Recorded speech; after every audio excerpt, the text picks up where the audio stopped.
seja bem-vindo. Somos a Igreja Verbo da Vida de Campo Grande, no Rio de Janeiro. E você ouvirá agora uma mensagem da Palavra de Deus. Desde que ela transforme a sua vida.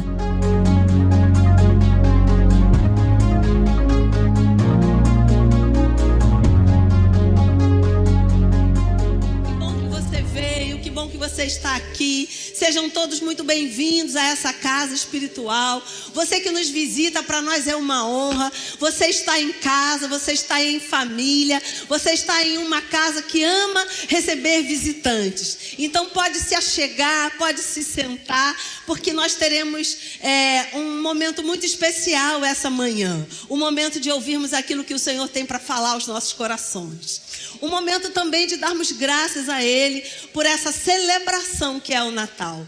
Eu não sei, queridos, se você não é com tanta correria, e eu sempre fico pensando que a sensação que a gente tem é que o mundo vai acabar dia 26 e a gente tem que fazer tudo antes do dia 26. Mas eu creio que o Senhor sempre estabelece esses cultos para que a gente possa trazer a lembrança, aquilo que verdadeiramente importa nessa época. Eu sei que tem muita coisa que concorre com essa importância no nosso coração. E tá tudo bem, são coisas lícitas, não é? É lícito comer rabanada, você concorda comigo? É lícito comer panetone, é lícito, queridos, tá tudo bem. Mas a gente sempre gosta de lembrar o motivo pelo qual nós celebramos o Natal e razão pela qual nós temos na mesa a rabanada e o panetone, não é verdade? E essa razão tão especial para celebrarmos o Natal não é por conta do Papai Noel, não é por conta dos presentes que trocamos, não é por nada disso. É porque realmente nós estávamos separados de Deus e o Senhor providenciou algo para a nossa vida. Providenciou um resgate, providenciou uma nova história, providenciou uma nova oportunidade. E sabe, queridos, tem coisas que nos impressionam nas Escrituras. E cada vez que eu estudo as Escrituras, mais eu fico impressionada com aquilo que está ali. E como tudo se casa, como tudo se conversa, não é? Como dizem hoje. Não sei se Daiane está aí. Daiane, as Escrituras se conversam, não é? Como tudo tem um compasso e uma coisa está ligada à outra. E eu realmente fico impactada da forma como o Espírito Santo inspirou aqueles homens para escreverem a nossa Bíblia. E a Bíblia fala lá em Isaías, eu vou ler para você, talvez você esteja aí com a sua Bíblia, e se você estiver, eu animo você a abrir as Escrituras. Sabe, queridos, a Bíblia retrata a palavra de Deus, aquilo que já saiu da boca de Deus para as nossas vidas, aquilo que é a vontade de Deus para as nossas vidas. Então, quando nós abrimos as Escrituras e lemos, nós nos aproximamos mais da vontade de Deus, nós nos aproximamos mais daquilo que está na mente de Deus para as nossas vidas. E lá em Isaías, no capítulo 9, o profeta vai, inspirado pelo Espírito Santo, ele vai trazer uma reflexão e, acima de tudo, ele vai trazer um panorama daquilo que viria a acontecer. Porque profetas são assim. Profetas, eles visitam os bastidores da nossa vida através daquilo que Deus mostra a eles, e eles revelam aquilo que está nos nossos bastidores. Coisas que nós ainda nem sabemos, coisas que ainda nem ouvimos. Mas os profetas, eles têm esse dom de visitar os bastidores da nossa vida e trazer aquilo como uma revelação. E o profeta Isaías era um profeta muito forte, e Deus dava a ele revelações extraordinárias. Isaías visitava os bastidores da humanidade e trazia a revelação daquilo que viria. E aqui, aproximadamente 700 anos antes deste evento acontecer, Deus levou Isaías a esse lugar e mostrou a ele o que estava por vir. E tem tudo a ver com o que celebramos nessa data. Diz o seguinte, a palavra do Senhor, lá em Isaías, no capítulo 9, a partir do versículo 6. Porque um menino nos nasceu, um filho se nos deu. O governo está sobre seus ombros, e o seu nome será Maravilhoso Conselheiro, Deus Forte, Pai da Eternidade, Príncipe da Paz. Eu acho que eu estou reverberando demais. No 7 diz o seguinte: para que se aumente o seu governo e venha paz sem fim sobre o trono de Davi e sobre o seu reino, para o estabelecer e o firmar mediante o juízo e a justiça, desde agora e para sempre. O zelo do Senhor dos Exércitos fará isto. Queridos, é uma promessa extraordinária que Deus revela ao profeta Isaías para as nossas vidas, para a vida da humanidade. Ele diz: vai chegar um tempo que vai nascer um menino, e sobre este menino, sobre os ombros desse menino, tem um governo, tem uma autoridade, e não é qualquer governo ou qualquer autoridade. Sobre a vida deste menino, este governo terá características muito diferentes daquilo que está sobre reis naturais, daquilo que está sobre governos naturais. Ele está dizendo: sobre esse ombro, o ombro desse menino tem uma característica. Ele não vai ser qualquer rei, ele não vai ser qualquer autoridade, ele vai ser maravilhoso conselheiro. A sabedoria vai repousar sobre ele. Ele vai dar bons conselhos. Ele vai orientar da forma correta. Ele vai ter proximidade para falar aquilo que está no coração de Deus para aqueles que o seguem. Um maravilhoso conselheiro. E ele diz: e ele também vai ser um Deus forte, um Deus poderoso. O poder também estará repousando sobre ele. O poder para mudar circunstâncias, o poder para nos tirar de um império de trevas, de um jugo de escravidão e nos levar para um reino de amor, de paz, de bonança. Ele vai ter este poder, e este poder vai ser eterno, porque ele é o Pai da eternidade. Será um governo infinito. Não será um governo temporário, não será um mandato de 4 anos, ou não será uma dinastia temporária. Não, vai ser um governo eterno. Sabe, queridos, isso me anima, porque além de ser eterno, vai ser um governo de paz, porque ele é o príncipe da paz, não é qualquer governante. Ele vai trazer a paz. E como será um governo eterno, de um poder eterno, será também de uma paz eterna. E ele tem 2 chaves aqui. O profeta recebeu uma inspiração para nos comunicar 2 chaves poderosas acerca de como vai ser este governo, como vai ser estar debaixo desta autoridade. Ele diz: haverá juízo, mas também haverá justiça. Sabe, queridos, Deus é um justo juiz e ele julga retamente. Sabe por quê? Porque ele é um Deus justo. E porque ele é justo, os seus juízos também são justos. Porque ele é justo, ele pode julgar retamente. Porque os atributos de Deus e os aspectos do seu caráter, eles conversam. Eles estão entrelaçados. E Deus só pode ser um bom juiz porque ele é um Deus de amor. Ele só pode julgar retamente porque ele é um Deus de paz. Amém, queridos? Então essa era a promessa, aproximadamente 700 anos antes. E sabe aquilo que nós comemoramos no Natal? O nascimento desse rei. Você devia ter ficado mais animado. Esse rei prometido, aquele povo. Sabe, queridos, esse povo era um povo escravizado. Esse povo que Isaías fala estava debaixo de jugo de escravidão, porque o inimigo das nossas almas estava influenciando governantes naturais para trazer escravidão para o povo. Então a promessa não era só de uma liberdade física, tirando o povo desse jugo de escravidão de reis naturais, mas também era uma promessa espiritual, que ia tirar a humanidade de debaixo de julgos espirituais. E por isso nós celebramos o Natal, porque este menino já nasceu.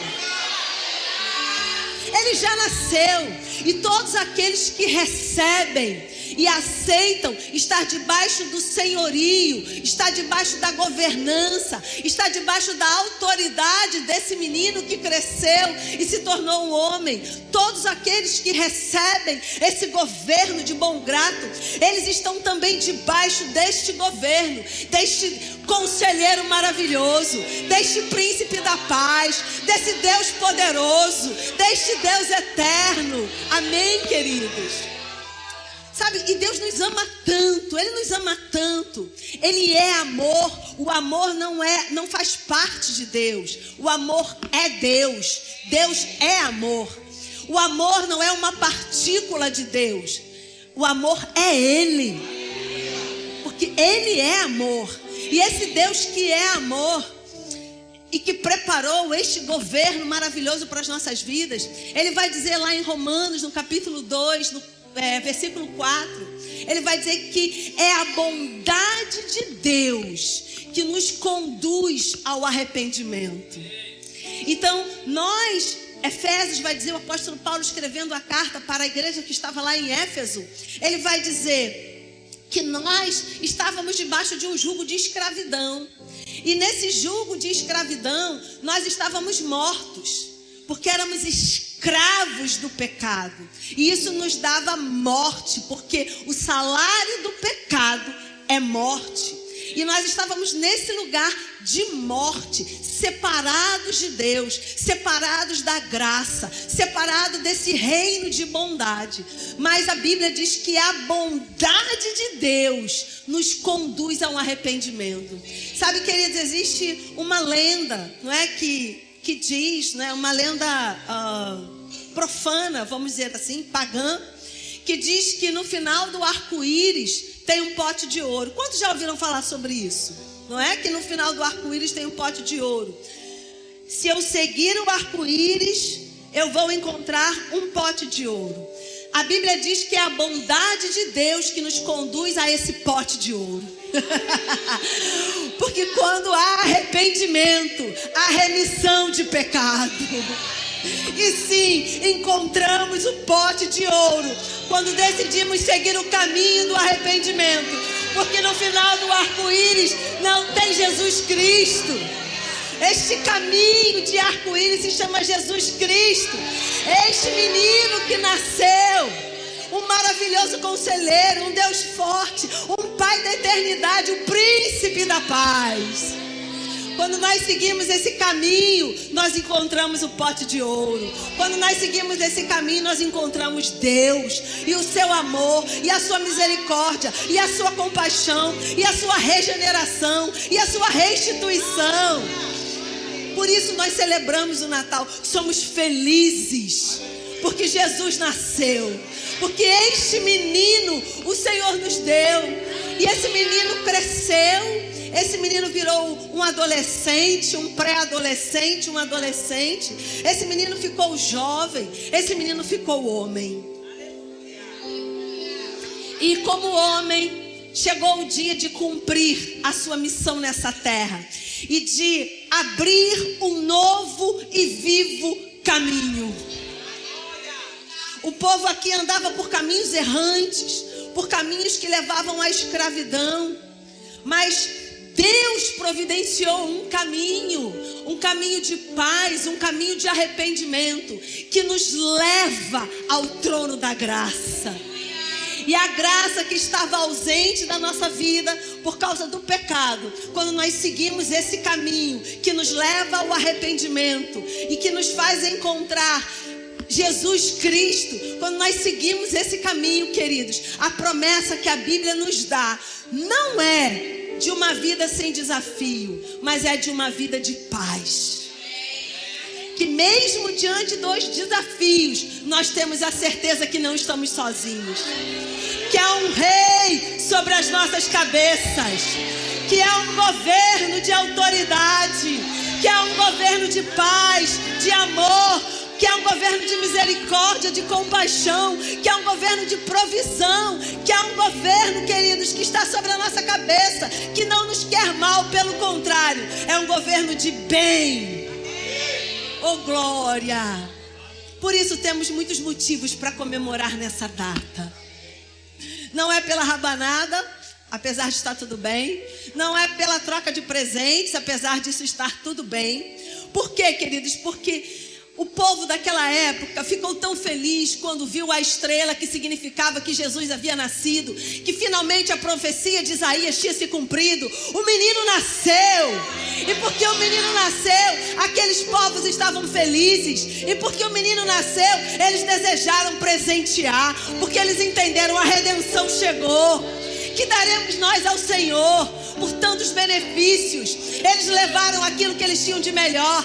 Eles levaram a sua porção de honra para aquele lugar onde o menino estava. E por isso nós trocamos presentes nessa época, porque estamos tão felizes porque o menino nasceu, porque a redenção brilhou para a humanidade, porque o sol da justiça acendeu sobre a nossa vida. Oh, glória! E por isso nós celebramos o Natal. Oh, aleluia! E por isso estamos felizes, porque o menino já nasceu. E como é bom estar debaixo dessa governança, como é bom estar debaixo desta autoridade, desse reino de justiça e paz. Amém? Antes de eu encerrar, eu gostaria de fazer um convite para você.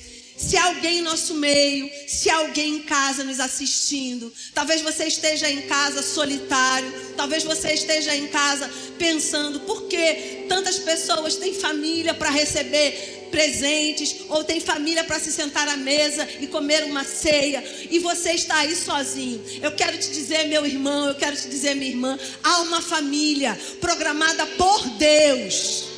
Porque a Bíblia diz que não é bom que o homem esteja só. Isso não é só sobre uma ajudadora idônea para o homem, mas é sobre Deus fazer do solitário viver em família. Você não é um solitário, você tem uma família. E o meu convite para você encontrar Deus, é receber Jesus como Senhor e Salvador da sua vida. E você será introduzido em uma família espiritual.